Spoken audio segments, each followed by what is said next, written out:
Bonjour, chers élèves.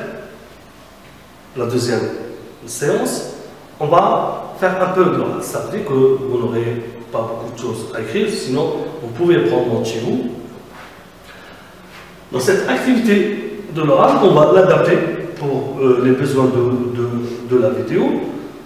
Ce qu'on va tenter de faire, c'est d'esquisser un petit peu tout le lexique qu'on va utiliser pendant la compréhension de l'écrit, pendant la préparation à l'écrit et en allant jusqu'à la production écrite. Donc on va en profiter de cette séance pour parler, travailler sans l'oralité. La langue, vous savez, elle est avant tout parlée. Donc généralement, nous, au primaire ou au moyen, on a beaucoup plus travaillé le récit. Ça veut dire que si on dit récit,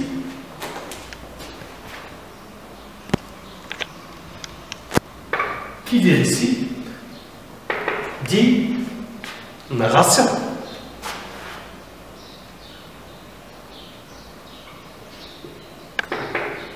Pas seulement description.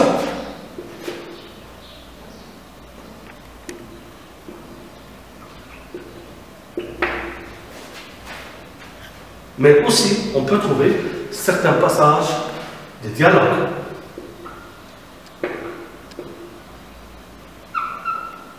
Et même des commentaires.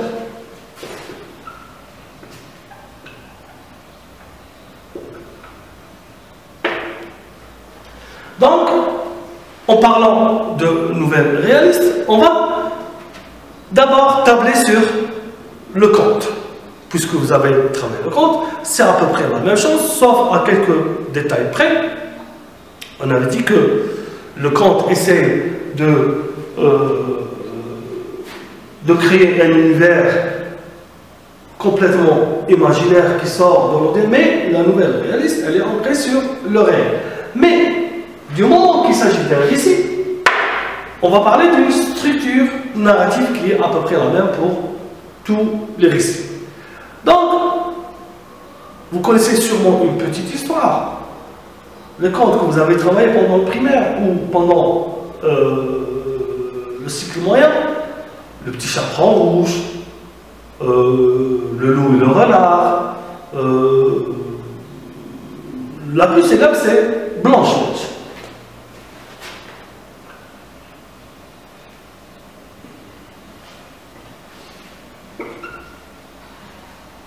Donc tout le monde connaît cette histoire. Blanche-Neige, justement, on va parler de cette histoire. C'est l'histoire d'une belle fille qui a la peau blanche comme de la neige, des joues rouges, on dirait, machin, très célèbre par sa beauté, et qui vit avec sa belle-mère, et dans cette marâtre où sa belle-mère, elle en est très jalouse. Donc elle va essayer de l'empoisonner et si on dit Blanche-Neige et les 7 nains,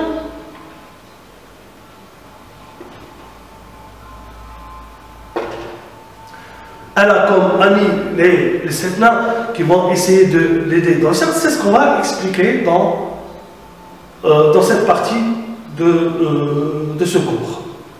Je passerai directement. Alors, comme je disais tout à l'heure, Blanche-Neige.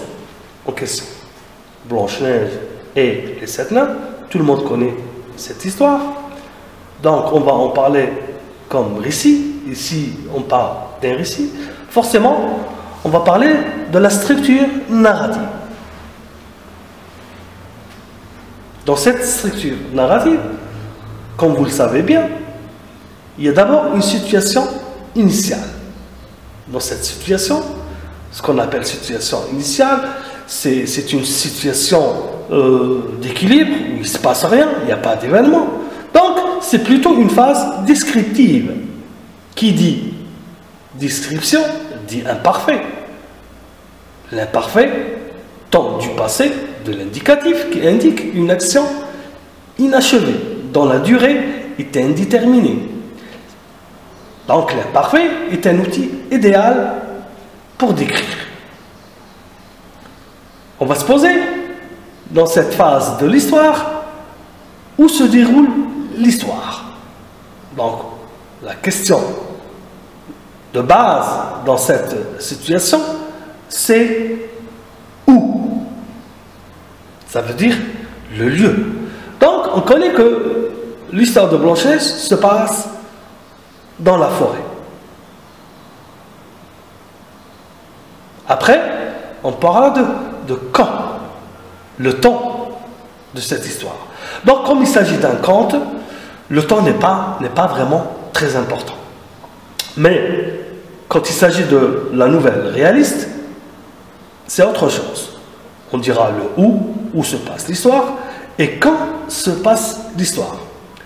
Mais comme on travaille un conte, histoire de vous mettre dans le bain, donc on dira, première phase, c'est où. Ça veut dire, on va étudier l'espace. Ensuite, quand. Là, il s'agit d'un conte, comme vous voyez. Donc, dans le conte, généralement, on ne trouve pas le cadre spatio-temporel. On focalise beaucoup plus sur le cadre spatial. On posera la question donc où.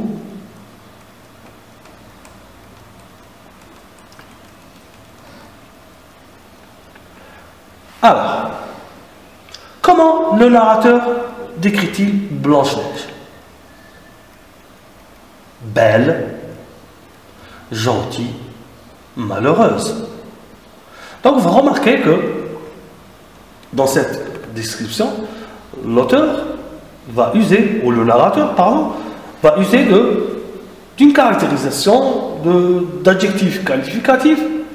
Donc, ensuite, il va décrire la marâtre, ou bien la belle-mère. Elle est méchante, jalouse. Les 7 nains, comment sont-ils décrits? Ils sont gentils, ils sont travailleurs, généreux. Donc tout ce que vous voyez en rouge, là, vous avez une caractérisation. Donc l'outil idéal pour décrire, mais une des caractéristiques du récit. Est-ce que Blanche-Neige est bien accueillie chez eux, chez les 7 nains? Oui. Est-ce qu'ils l'aiment? Oui. Comment appelle-t-on alors ceux qui aiment l'héroïne? L'héroïne, ça veut dire le personnage principal. Si c'était un homme, on aurait dit l'héros. Alors, le héros, personnage principal. Ici, Blanche-Neige, on va dire héroïne. Alors, est-ce que Blanche-Neige est bien accueillie chez eux, chez les 7 nains? Oui, bien sûr. Est-ce qu'il l'aime? Oui. Comment appelle-t-on alors ceux qui aiment le héros ou l'héroïne dans l'histoire, ou les alliés, ceux qui vont l'aider à réaliser sa quête? On va les appeler les adjuvants. Autre question, est-ce que la marâtre ou la belle-mère aime Blanche-Neige? Non. Pourquoi? Parce qu'elle est jalouse. Elle est jalouse de Blanche-Neige, elle veut la tuer. Pourquoi elle veut la tuer? Parce qu'elle est plus belle qu'elle. Est-ce qu'elle la déteste? Oui, naturellement. Comment appelle-t-on alors ceux qui détestent le héros ou l'héroïne ou le personnage principal? On va les appeler les opposants, ceux qui sont contre. Alors, donc le sujet de cette histoire est Blanche-Neige. On l'appelle ce sujet ou héros, ou bien on va l'appeler dans le jargon littéraire, on va l'appeler le destinateur. À la fin de cette histoire, qui a résolu le problème? C'est le prince charmant. C'est l'élément de la résolution. Comment? Parce qu'il s'est marié avec Blanche-Neige et il l'a sauvée de la belle-mère, de sa marâtre. Il s'est marié avec Blanche-Neige. Est-ce qu'il en a bénéficié? Oui. Donc, on appelle celui qui bénéficie de l'objet de la quête le destinataire. Donc, l'objet de cette histoire, la recherche, c'est l'objet, la quête, on va dire, l'objet de l'histoire ou la quête de l'histoire, c'est la recherche de la tranquillité, la sécurité et la paix. Entre parenthèses, comme vous voyez en rouge, la quête. Quels sont les procédés utilisés pour décrire les personnes de cette histoire? Comme vous l'avez remarqué tout en haut, belle, gentille, méchante. Donc, on va parler d'adjectifs qualificatifs tels que gentil, méchante, etc. Est-ce qu'il y a d'autres moyens linguistiques qui servent à décrire? Oui, les qualifiants, les adjectifs qualificatifs, les compléments du nom, propositions subordonnées, relatives. Donc, toute cette séquence repose sur la question quoi. Donc, on a commencé par la situation initiale, où se passe l'histoire, quand l'histoire ne le cite pas, il était une fois, donc dans le conte, le temps n'est pas vraiment très important. La question qui est posée ici, c'est quoi? C'est Blanche-Neige, une belle fille, qui vit avec sa belle-mère. La belle-mère, elle est jalouse d'elle parce qu'elle est belle. Elle cherche à l'empoisonner. Donc, c'est le quoi de l'histoire. Ce dont on raconte. Qu'est-ce qu'on raconte dans l'histoire? C'est vraiment ces événements-là. Puis, on arrive à l'élément le plus important du récit, qui est l'élément perturbateur ou l'élément déclencheur. Ou bien on l'appelait situation, on peut l'appeler situation problème. Donc, avec cet élément perturbateur, c'est là que commencent vraiment les actions. On va dire le début des actions, début du récit. Le récit commence réellement à partir de cet élément. L'action se noue, se complique. Le fait qu'il bouleverse la situation d'équilibre. Donc, l'action. C'est là que commence l'action. Je répète, l'élément perturbateur ou l'élément déclencheur, ou bien on peut l'appeler situation problème, c'est le début des actions. On passe de la situation initiale qui est une situation d'équilibre, où il ne se passe pas vraiment grand-chose, il n'y a pas d'événement, c'est juste une phase où on décrit les lieux, les personnages, la relation entre les personnages. L'élément perturbateur ou déclencheur, c'est lui qui va booster l'histoire, c'est lui qui va donner au récit toute sa dimension, et c'est là que commencent vraiment les actions. On le remarquera dans certains textes par l'utilisation du passé simple.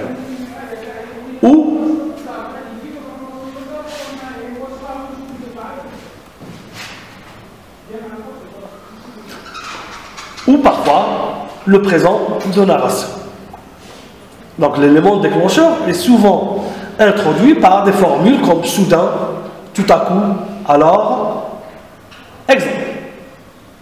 Alors la belle-mère décida, vous voyez, décida, le passé simple qui indique commencement de l'action. Je reprends.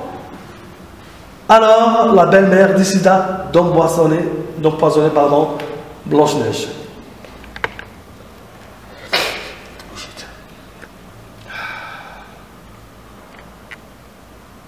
Après cette instance de l'élément déclencheur, on passe aux événements, ou bien péripéties. Ça veut dire, on a dit que l'élément déclencheur, c'est l'action, l'événement, c'est la réaction. S'il y a action, forcément, il y a réaction. Donc cette troisième phase, c'est un processus de transformation. C'est une situation intermédiaire, une succession d'actions généralement narrées au passé simple. Exemple. Le sentiment d'inquiétude de la part de ses amis et leurs actions qui vont s'enchaîner pour tenter de la souris, ça veut dire ses amis les 7 nains. Donc, cette partie-là, on va remarquer la succession d'actions comme une réaction justement à l'élément déclencheur. Ensuite viendra la quatrième phase qui est la phase du nouement. On va l'appeler du nouement. Dans certaines classes, on va dire la solution ou l'élément de résolution ou carrément la résolution. Exemple, comme dans l'histoire de Blanche-Neige, l'entrée en scène du prince sauveur. Viendra ensuite la situation finale. La situation finale, généralement, c'est le retour à la situation d'équilibre. Le narrateur va nous dire ce que deviennent les personnages. Ça veut dire qu'on va rentrer dans une nouvelle situation d'équilibre. Par exemple, les formules qu'on trouve généralement, ils se marièrent, furent heureux et eurent beaucoup d'enfants.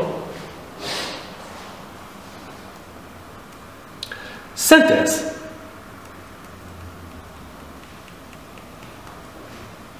Alors, vous aurez à la maison à compléter le schéma suivant, ce qu'on appelle le schéma actentiel. Dans cette histoire, on a d'abord le destinateur. On avait dit que c'était Blanche-Neige. Le destinataire qui est le prince. Le sujet ou le héros ou personnage principal qui est Blanche-Neige. Les adjuvants, ce sont les amis ou les alliés du personnage principal, ce sont les nains, le prince aussi, puisqu'il vient à la rescousse de Blanche-Neige. Et puis, on a l'objet de l'histoire, la recherche du bonheur, la recherche de la paix, de la tranquillité. Donc, on va appeler la quête. Justement, on va souligner ça en rouge.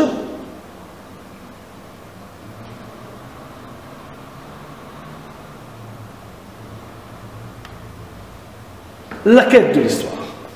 Les opposants dans cette histoire, c'est la belle-mère, ou bien le sentiment de jalousie,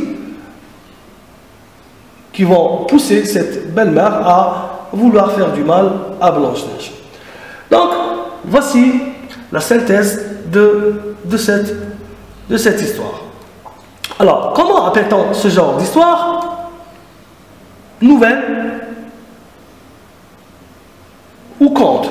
Non, il s'agit beaucoup plus d'un conte. On n'est pas rentré encore dans la nouvelle, on a juste fait une analogie dans la structure narrative, puisqu'il s'agit d'un récit, et la nouvelle ressemble beaucoup au conte. Donc c'est pour ça, dans cette partie de l'oral, on a essayé de faire une analogie, histoire de rapprocher pour que nos élèves ne se sentent pas un peu dépassés par les événements. Ils vont entendre la nouvelle et ils vont se dire non, c'est carrément, c'est comme le conte à quelques détails près. Alors, quel est le schéma narratif du conte? C'est comme on a vu, une situation initiale qui repose sur la question qui, ça veut dire les personnages. Quoi? La quête, les événements. Le où, ça veut dire l'espace où se déroule l'action. Quand? Le temps. Donc je vais mettre en rouge le quand.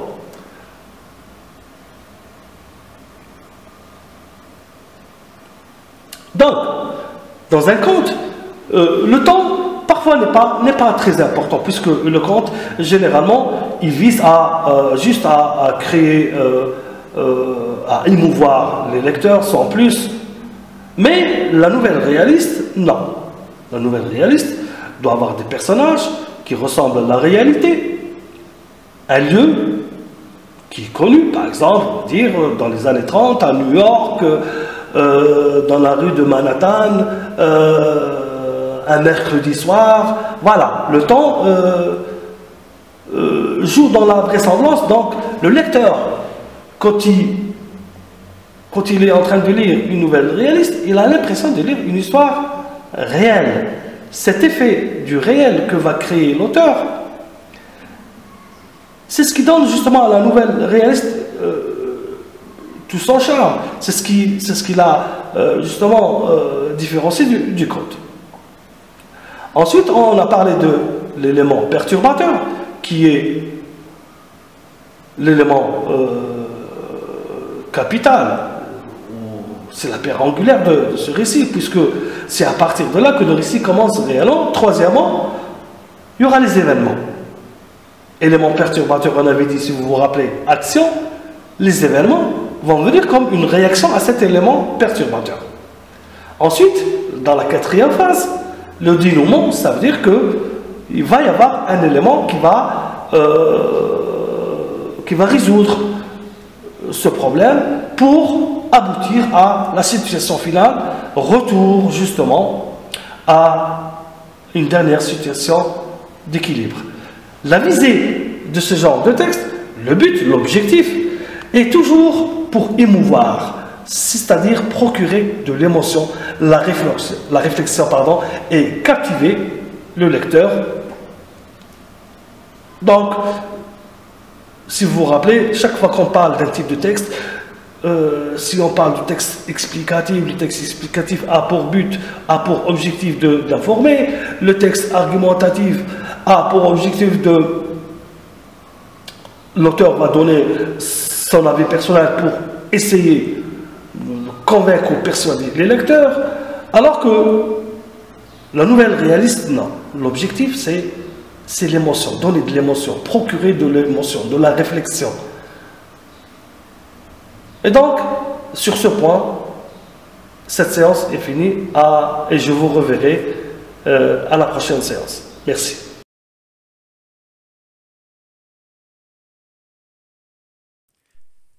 شكرا على المشاهدة.